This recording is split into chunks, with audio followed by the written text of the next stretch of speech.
What's going on, guys? Slavey here and welcome back to another Albion Online video. One of the most requested builds on my Discord on a regular basis is the Frost build for solo dungeons. So that's what I'm going to show you today. Now I already have a Frost build out there, which was like one of my first videos, but I remember back then the solo dungeons weren't as safe as they were now. You didn't have the 60/90 second lockdown mechanic on them, right, in which the solo dungeons close behind your back. Now you do, so now you can just fully focus on PvE clearing, and you don't have to take like PvP abilities or go with the budget set whatsoever. So therefore you can go with this build, which probably is the most effective build for solo dungeons. So I'll just explain everything about this and showcase a bit of the skills so that you understand and know everything about this build at the end of this video. I think it's wise to start with the weapon. In this case I'm using the Great Frost Staff, but I do want to say this one is probably the fastest one, followed by One-Handed Frost Staff for solo dungeon clearing, right? Because their E abilities are on a low cooldown and they have like pretty high damage as well. But I do want to say that I think for solo dungeons you can level any of these, honestly. Like, maybe you will be like a bit faster with the Great Frost Staff or with the regular Frost Staff, but if you want to be more efficient in which you level something you actually want, like let's say you want to use the Chill Howl for the corrupted dungeons, so you want to level this one, or you want to level the Permafrost because you want to start doing group PvP content. I think honestly it's okay to take any of the frost weapons, honestly.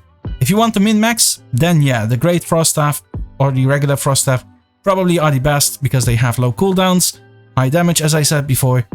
But the E is not like the E ability, the ultimate is not like a crazy factor in clearing solo dungeons, because you will mostly like be spamming your Q and sometimes your W, Your W and E are like extras, I would say. It's really mostly about your Q.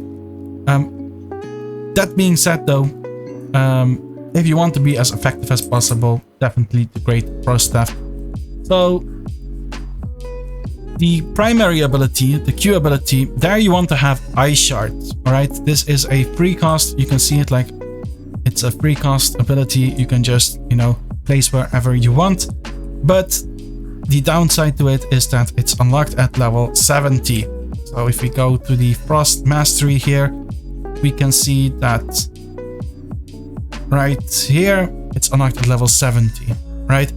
So what you want to do instead is use this one, the second one, which is still an AoE, and I believe it's unlocked right away. Let me confirm that real quick. Don't want to give misinformation here. Yeah, it's unlocked at level 0, so it's unlocked right away. And this one is still an AoE, although this one you cannot cast freely. Yeah, you need to have a, like, I cannot cast it freely, as you can see. I need to have a target selected, but it's still AoE, which is fine. Like, it won't take crazy long for you to get level 70. You just, you want to, having AoE is just all that matters really in solo dungeons. So let's quickly kill these so I can properly reset. Don't know what kind of, what do they do? Damage and movement speed increase. Okay, no debuffs on me. That's great. Yeah, so until level 70, use the second Q, and then once you are level 70, definitely use the third Q and keep using it. Also take note that you won't have the third Q available on all weapons at tier 4. As you can see, like with this one, you don't have it. But this one, since it is one of the higher end artifacts, it does have it at level or tier 4 already.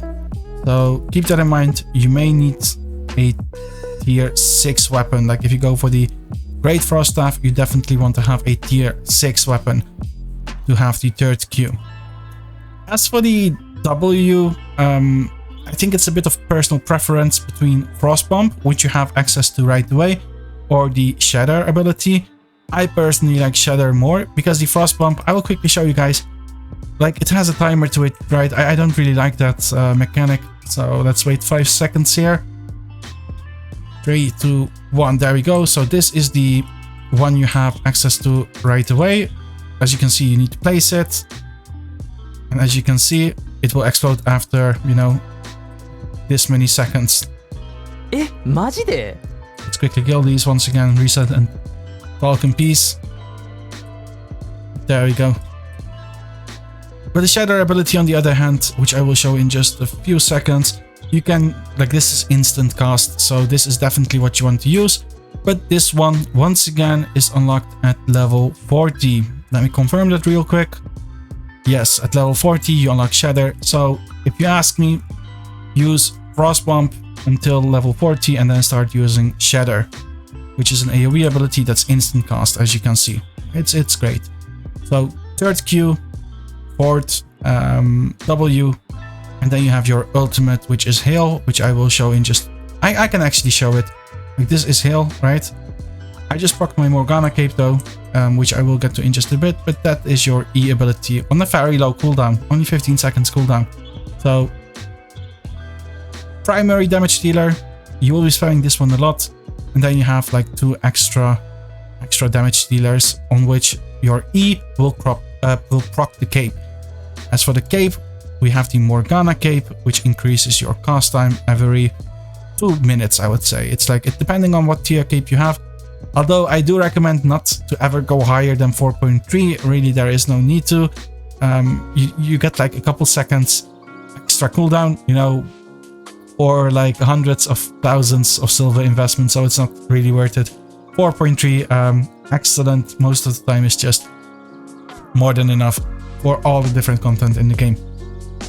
One thing I should mention though is the passive, and I'm not entirely sure about this. Maybe one of you guys knows better, but either the aggressive caster or the furious caster, the aggressive caster passive or the furious passive, in which the aggressive caster, it will reduce your cast time every 4 spells cast, and the furious ability makes 4 extra damage every 5 spells. I'm not sure which one is more effective between these two, but maybe some of you guys can, you know, post it in the comments or something. I think it's aggressive caster. Well, I'm not entirely sure, but that's what I take and recommend you to take for now as well. But maybe, you know, read the comments to be sure. So, with this weapon, and once again, go with any weapon you like, but with this weapon, the most ideal build probably is this one, in which you take the Royal Cowl for reduced energy cost every 30 seconds, and it lasts 15 seconds. So, you know, half the time you don't spend any energy when playing this weapon, basically, which is really nice, because you will be spending a lot of energy with a build like this, where you spend a lot of abilities. The passive you want to take on this one is cast time reduction, concentration, and one thing I need to say though, this is not the cheapest helmet. So if you want to go more budget with your helmet, then go for a Scholar Cowl. Okay, the Scholar Cowl is very budget, and it kind of does the same really. It's not a quality of life. I wouldn't say it's a loss in anything really. It's just, this is like maybe a 5% boost or 10% boost to quality of life. You know, that's it basically. As for your robe, your armor, you want to go with Scholar, once again with the concentration passive for reduced cast time. As for the special ability or the unique ability, I keep giving these things different names. I call it ultimate, unique ability, special ability. But for the ultimate, you know, unique ability, you want to have, you take Speedcaster, of course, otherwise you wouldn't take the Scholar robe.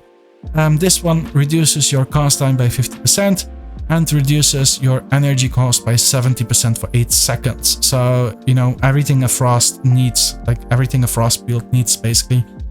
Do keep in mind that, you know, energy cost you also get from your helmet, so there is no point having these two active at the same time. And cast time reduction you also get from your cape, so there is no point having these two active at the same time either. So make sure, you know, you only use your armor when your Morgana cape is on cooldown, and you also only use your Scholar robe. I wouldn't say only use it when your Royal Cowl is inactive, but, you know, try to manage your mana basically with these two items, which should be more than enough, honestly. Probably want to proc this one every time it's off cooldown, and same for this one. But if you do have like energy issues, despite having these two great items, you probably want to, you know, rotate between them so you better manage your energy. As for your shoes, honestly, shoes don't matter that much when you do solo dungeons with any build, I would say, like in the game. But the assassin shoes are really great because they provide refreshing sprint, which reduces your cooldowns and provide mobility. And honestly, it's probably the best boots overall for solo dungeons, because it also gives you access to dodge, which can be super helpful with epic and legendary bosses. So during mobs, use refreshing sprint. When you have difficulties with bosses, swap to dodge, basically. As for your passive, tier 4 only has access to balanced mind, so take that. If you have weight issues, you know, if you don't have a good bag with you, maybe swap to courier if you ever go above 100%. But you can also go for the cooldown passive quick tinker, it's called, yeah? Quick tinker if you take like a higher tier assassin shoes. So those are all the items. Whether you take a bag or a satchel is completely up to you. Both are fine, but if you are a beginner watching this, then you probably want to go with a regular bag and not with a satchel, because you won't have the silver to support yourself yet. Pots, obviously always poison pots with you for the bosses. And for the boots, the food. For the food, I think Avalonian beef stew is just great for solo dungeons because they provide both damage and health regen, but this is not a budget option, right? So as a budget option, you want to go with health regen food, which would be something like one of the fishes that provide health regen, or like one of the soups that provide health regen, yeah? Those are like, I don't know, 2k, 3k, 4k each, whereas this one is like 40k each, so you definitely want to go with the cheaper options if you are a beginner, if you don't have much silver yet, you know? But if you do have silver, yeah, Avalonian beef stew is where it's at for solo dungeons, if you ask me. Mount, obviously, you know, it's completely up to you. I personally don't like going out with something slower than a Swiftclaw. So let's quickly go over the abilities once again, and let's quickly kill the bosses after. I do want to say, like, I'm not a Frost player, so I'm not the best with this weapon, like, not even close. You know, I just explained to you how the build works, but don't start laughing at me once I, you know, get humiliated by these two guys here. Because it happened before, like a couple minutes before recording this video, and it might happen again. I'm not sure. So basically, what I want to do is I want to use my E ability, right? E ability, which will proc the Morgana cape. And once the Morgana cape is over, I want to use my Armor's ability, so my R ability, to benefit from cast time reduction for a longer period. And when I start, I simply want to use my helmet and use this one every time it's off cooldown. Spam my W and Q, you know, and that's basically it. And spam my poison pot. So starting with helmet, poison pot, E, and then just spam Q here. As you can see, I'm not losing any mana. I should have swapped my boots to dodge, by the way, for bosses. My Morgana cape is over. I had like red wings around me. They disappeared, which indicates, you know, my Morgana cape is over. Let's quickly kill this one on the right. Yeah, these guys do so much damage, dude. Holy shit. Not a good day to be a bad Frost player. There we go. Did manage to kill it without dying. Grab the loot. The hard-earned loot. This is pretty decent, I would say. It's an uncommon chest. It has like 43k and 14k in silver. Not that bad. It's a tier 6 map in the red zone, by the way, so you know, it's honestly not that bad. I'm on floor 2 now. I have like 28k silver in bags and 68k. You know, I paid like 6k for the what is it called? For the map itself, you know? So definitely not bad. So once again, since I killed the bosses, use helmet here, use armor here. The reason I'm using armor is once again because my cape is on cooldown, as you can see at the top left. And that's it. And honestly, if you are a beginner, you probably want to pick up the silver, guys. It's a lot of silver. Don't look at me if I don't pick up the silver, because honestly, I simply can't be bothered. I have plenty of silver, as you can see. I'm not trying to flex, but you know, it is a state of things. But simply use your EW, you know, for extra damage always, and then start spamming Q. And that's honestly it. There's not much else to it. I'll just keep clearing a bit whilst talking, but if you want to end the video, I completely understand. But yeah, at this point, like my Morgana cape, you can see at the top left, the icon disappeared. So it will proc once again when I use my E. So let's do that. As you can see, my Morgana cape proc, which wasn't the smartest use, I suppose, because these mobs, they are like the easy mobs, right? So I didn't really benefit much from my Morgana cape there. Am I cancelling my... Yeah, I'm cancelling my Q because he's interrupting me. Okay, there we go. But since my Morgana cape is off cooldown, once again, I simply want to use my... What is it called? My armor. And I'm already at the final boss. This is a purple one, right? So yeah, maybe stick around for the loot. Start with W here, use Q, use E. There we go. Once again, W, E. No, sorry, not E, Q, Q. And just spam Q, just spam Q. I forget my helmet all the time. Like, this is typical for me. I keep forgetting my helmet, but make sure to spam your helmet whenever it's off cooldown. Use armor when it's off cooldown as well. Just basically like everything when it's off cooldown. Use everything when it's off cooldown, even your boots, you know, to speed things up. Honestly, like, I think I'm being a bad example here. The only thing you should be careful with is your cape, right? That's the only thing. That's the only thing that has like a huge cooldown. But other than that, spam everything when it's off cooldown, basically.